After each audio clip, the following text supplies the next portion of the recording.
Hey guys, welcome back to my video. Design digital पे आपका स्वागत है। तो इस वीडियो में हम बात करने वाले हैं, जैसा कि आप सभी स्क्रीन पर देख सकते हैं, एक साइड है मैकबुक प्रो, एक साइड है मैकबुक एयर। जो मैकबुक प्रो है यह पुराना वाला है, वो मुझे लगता है बंद हो चुका है, बट स्टिल बहुत सारे डीजेस इसे यूज़ कर रहे हैं और बहुत सारे इसे लेना भी चाहते हैं। तो हमें क्या क्या डिफरेंस देखने को मिलते हैं और आपके लिए कौन सा बेस्ट है, इस वीडियो में मैं आपको बताने वाला हूँ। और लिटरली मैं आपको बताना चाहता हूँ, मैं ये जो लैपटॉप है इन्हें मैं बहुत टाइम से यूज़ कर रहा हूँ, तो मैं इनकी स्पेसिलिटी भी पता है मुझे और माइनर से माइनर मिस्टेक भी पता है। फिर भले वो रिलेटेड हो हैंग के, बैटरी लाइफ के, रैम के, हार्ड डिस्क के, सब चीज़ के रिलेटेड मैं आपको बहुत सारी ऐसी बातें बताने वाला हूँ जो मुझे लगता है आपको जानना बहुत ज़रूरी है। फिर इसके अलावा बात आती है कंडीशन की, इसके अलावा बात आती है आप किस टाइम पे यूज़ करना चाहते हैं। जैसे कि बहुत सारे डीजेस ऐसे होते हैं पेन ड्राइव से प्ले करते हैं, सिर्फ वो लैपटॉप इसलिए ले जाते हैं क्योंकि ऑर्गेनाइज करना होता है, सो उनको प्लेलिस्ट बनानी होती है। और कुछ डीजेस ऐसे होते हैं जो इसी से ही प्ले करते हैं। तो किसके लिए कौन सा लैपटॉप बेस्ट है, तो मैं आपको सब कुछ इस वीडियो में बताने वाला हूँ। फिर आप चूज़ कीजिएगा कि आपको कौन सा लैपटॉप चाहिए, आपके लिए कौन सा बेस्ट है। तो आप मेरे साथ वीडियो में बने रहिए, मैं आपको सब कुछ इस लैपटॉप के बारे में बताने वाला हूँ।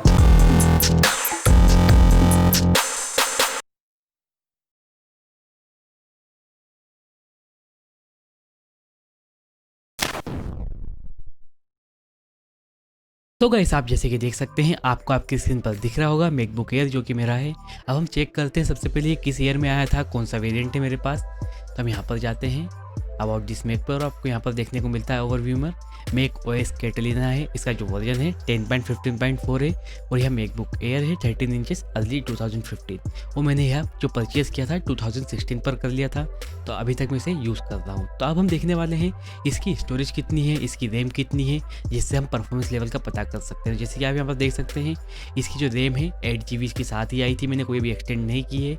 इसके अलावा आप यहाँ पर जाएंगे स्टोरेज पर, तो आप इसकी देख सकते हैं सिर्फ 10 GB आपके पास बची हुई है, मतलब कि यह 128 GB का वेरिएंट है, इसमें मैंने 121 यूज़ कर लिए। यदि हम बात करें स्टोरेज की, तो आप यहाँ पर देख सकते हैं जिसमें से 12 GB तो इस सिस्टम ने ही घेर ली है, मतलब कि आपको नॉर्मली आपको 100 GB आपको मिलती होगी। तो अब हम बात करने वाले हैं इसके परफॉर्मेंस लेवल की। मेरे साथ इसका परफॉर्मेंस लेवल कैसा रहा, तो मैं आपको बताना चाहता हूँ।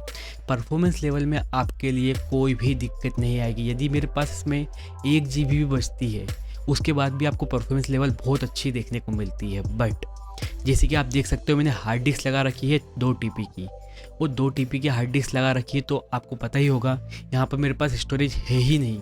ठीक है, मेरा एक भी सॉन्ग इसमें नहीं है, कुछ भी नहीं है इसमें, सिर्फ मेरे पास एप्लीकेशन है। आप देख सकते हैं मेरे पास यहाँ सारी एप्लीकेशन है, बट इसमें जो परफॉर्मेंस लेवल है एप्लीकेशन का बहुत बेस्ट है, इसमें मुझे कोई प्रॉब्लम नहीं आई है। बट आपको हर चीज़ के लिए क्या करना पड़ेगा, जैसे आपकी कोई भी लाइब्रेरी हो, आपके पास कोई एडिटिंग का सॉफ्टवेयर हो, कोई आपके पास म्यूज़िक का सॉफ्टवेयर, जिस किसी भी की लाइब्रेरी होगी, आपको एक्सटर्नल ड्राइव में भरनी पड़ेगी। इसका मतलब क्या होगा, यदि आपकी एक्सटर्नल ड्राइव ख़राब हो जाती है, जैसे कि आप देख सकते हैं यह मेरे पास एक्सटर्नल ड्राइव है, ऐसी मेरी 3 एक्सटर्नल हार्ड डिस्क सीक्रेट की ख़राब हो चुकी है और ये तीसरी है, यह भी ख़राब हो गई। उसके बाद मैंने ए डाटा की हार्ड डिस्क ली, आप देख सकते हैं स्क्रीन पर, यहाँ मैं भी लास्ट 6 मंथ से यूज़ कर रहा हूँ और इसके साथ मेरा एक्सपीरियंस बहुत अच्छा रहा है। तो गाइस, हम करते हैं कंपैरिजन मैकबुक प्रो से, तो हम इसे ओपन करते हैं और इसकी देखते हैं हम स्पेसिफिकेशन।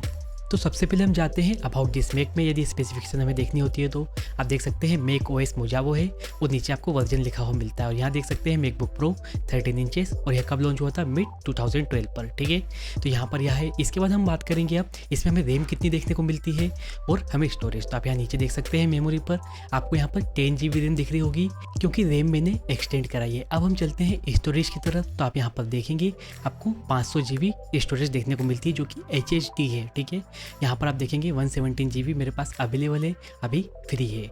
इसके अलावा यदि हम वापस चलते हैं रैम पर, तो मैं आपको बताना चाहता हूँ यहाँ पर हमें सिर्फ 4 GB ही रैम देखने को मिलती है। आपको याद रखना है, सिर्फ मैंने यहाँ पर एक्सटेंड की है, इसलिए आपको यहाँ दिख रही है। बट यदि हम मैकबुक प्रो के साइज़ की बात करें, तो आप देख सकते हैं आपकी स्क्रीन पर आपको कुछ इस तरह का साइज़ देखने को मिलता है और मुझे लगता है कोई इतना बड़ा भी नहीं है, इतना ख़राब भी नहीं है, एक प्रकार से आप मान सकते हैं ठीक है। ठीक है, बट यदि हम मैकबुक एयर की बात करें, तो देख सकते हैं यह मेरा मैकबुक एयर है, इसका साइज़ बहुत ही आपको स्लिम देखने को मिलता है। आप यहाँ देख सकते हैं, सिर्फ यहाँ से थोड़ा सा ऐसा होगा, मगर यहाँ से तो आपको पास बिल्कुल ही क्लियर होगा। यहाँ मैंने कवर लगा रखा है इसके ऊपर, इसलिए आपको थोड़ा बहुत आपको जो दिख रहा है, नहीं तो आपको बहुत ही स्लिम साइज़ देखने को इसमें मिलता है।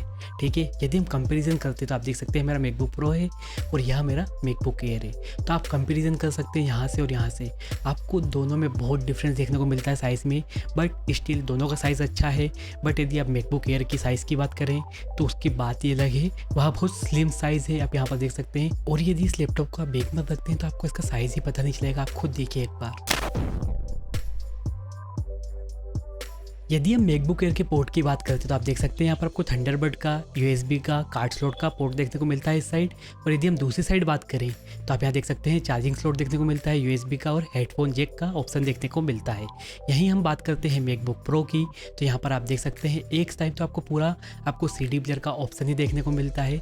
और यदि आप दूसरी साइड जाते हैं तो आपको यहाँ पर बहुत सारे पोर्ट देखने को मिलते हैं, जैसे कि आपको चार्जिंग स्लॉट, ईथरनेट का पोर्ट, इसके बाद फायरवायर का, फिर थंडरबर्ड का, फिर 2 यूएसबी पोर्ट और यहाँ पर कार्ड स्लॉट और एक आपको हेडफोन जैक देखने को मिलता है।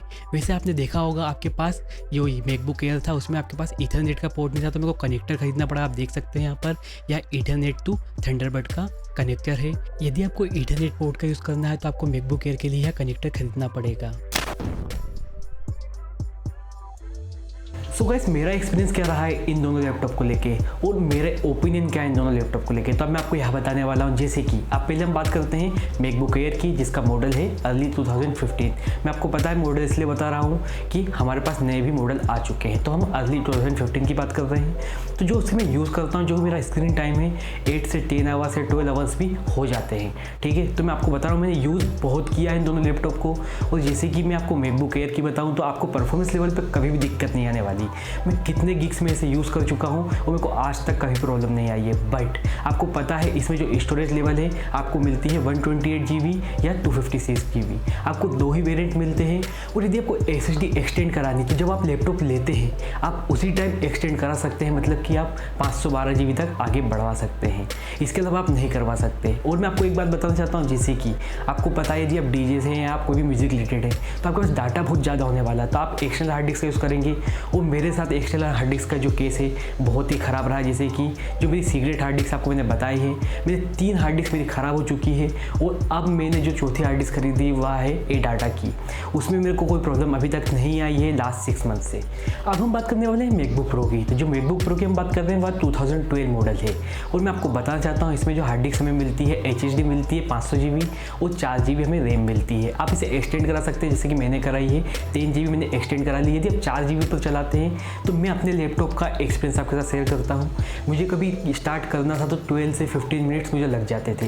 यदि मुझे कोई गिग पर प्ले करना है तो मुझे घर से ही अपना लैपटॉप स्टार्ट करके ले जाना पड़ता था। तो यदि आप भी लैपटॉप यूज़ कर रहे हैं ये वाला तो आप मुझे कमेंट बॉक्स में लिख के बता सकते हैं आपका एक्सपीरियंस कैसा रहा है, क्योंकि मेरा एक्सपीरियंस बहुत ख़राब रहा है। इसलिए मैंने अपनी जो रैम थी वह एक्सटेंड कराई है और अब मुझे कोई भी प्रॉब्लम नहीं आ रही है। तो आपको यदि यह मैकबुक प्रो लेना है तो यह अभी भी मिलेगा नहीं, क्योंकि मैंने 2016 पर लिया था तभी मुझे यह नहीं मिल रहा था। दिल्ली में मुझे 1-2 स्टोर पर ही दिखा था तो मैंने उसी टाइम पर ले लिया था। बट आप सेकेंड हैंड ले सकते हैं, क्योंकि बहुत सारे डीजे सेकेंड हैंड ले रहे हैं। बट आपको रैम एक्सटेंड करानी पड़ेगी यदि 4 GB है, तो मुझे ऐसा लगता है। यह मेरे साथ इसका एक्सपीरियंस रहा है। यदि हम कुछ एडवांटेज की बात करें मैकबुक एयर की, तो मैं आपको बताना चाहता हूँ, जैसे कि आपको परफॉर्मेंस लेवल बताया मैंने, अभी भी इसका बेस्ट है। जैसे कि आपको पता है मैंने इसमें एक्सटेंड करा ली है मैकबुक प्रो में 10 GB रैम, बट मेरे पास इसमें है 8 GB रैम और 128 GB SSD। बट इसका परफॉर्मेंस लेवल बहुत ज़्यादा है अभी भी मैकबुक प्रो से, क्योंकि इसमें जो HDD लगी हुई है और इसमें SSD लगी हुई है। बट अगेन आपको स्टोरेज की प्रॉब्लम इसमें देखने को मिलती है। इसके अलावा हम सेकंड एडवांटेज की बात करें तो इसकी साइज़, आपको उसका साइज़ बहुत ही स्लिम देखने को मिलता है। आप इसे कहीं भी रख के हाथ में ले जा सकते हैं और आप बैग में रखेंगे तो आपको वेट इसका पता ही नहीं लगेगा। बट हम बात करें मैकबुक प्रो की तो आपको इतना डिफरेंस देखने को नहीं मिलता, क्योंकि इसमें आपको CD प्लेयर एक्स्ट्रा देखने को मिलता है और थोड़े गैजेट्स भी एक्स्ट्रा देखने को मिलते हैं, पोर्ट एक्स्ट्रा देखने को मिलता है।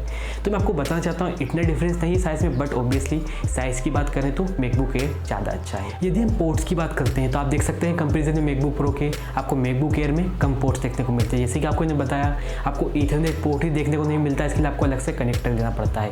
यदि आपको ईथरनेट पोर्ट से आपको रिकॉर्ड बॉक्स चलाना है या वायर्ड वाईफाई चलाना है तो आपको कनेक्टर लेना पड़ेगा। इसके अलावा मैकबुक प्रो में हमारे पास हर प्रकार के आपको पोर्ट्स देखने को मिल जाएंगे। यदि हम बात करें मैंने इसमें एक्सचेंज क्या करा है, पार्ट चेंज क्या करा है, तो इसमें जैसे कि मैंने आपको बताया मैकबुक एयर में मैंने फ़ैन चेंज कराया है, हीट ज़्यादा करने लगा था तो बैटरी ख़राब हो गई थी, बैटरी चेंज कराई है। इसके अलावा चार्जर की आप कंडीशन देख ही सकते हैं। और मैकबुक प्रो में बात करें तो आप इस पर देखिए मैंने कुछ भी चेंज नहीं कराया है, सिर्फ एक्सटेंड कराई है मैंने रैम, क्योंकि हैंग करता था इसलिए मुझे एक्सटेंड करानी पड़ी। और मैं आपको एक बात बताना चाहता हूँ, जैसे कि इन दोनों का डिफरेंस देखे मैंने परचेसिंग का, तो ये मैंने 6 मंथ आफ्टर बस परचेज़ किया था इसके बाद में, तो देख सकते हैं सिर्फ 6 मंथ का डिफरेंस है। और उसमें मैंने बहुत सारी चीज़ चेंज करा दी है।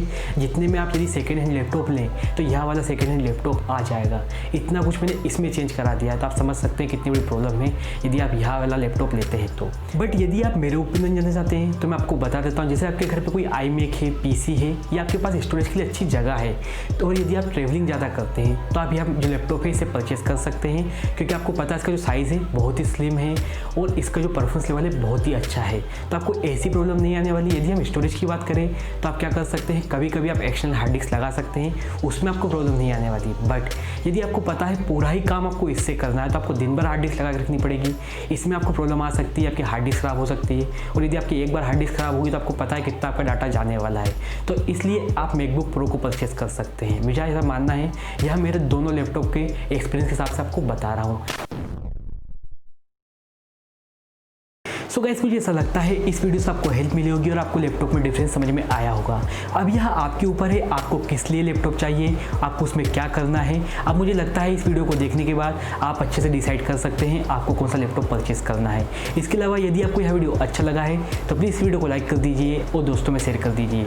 और यदि आपको ऐसी वीडियो देखनी है तो मेरे चैनल को कर दीजिए सब्सक्राइब और बेल आइकन का बटन भी दबा दीजिए, जिससे आप तक मेरी नोटिफिकेशन सबसे पहले पहुँचती रहे। Thank you.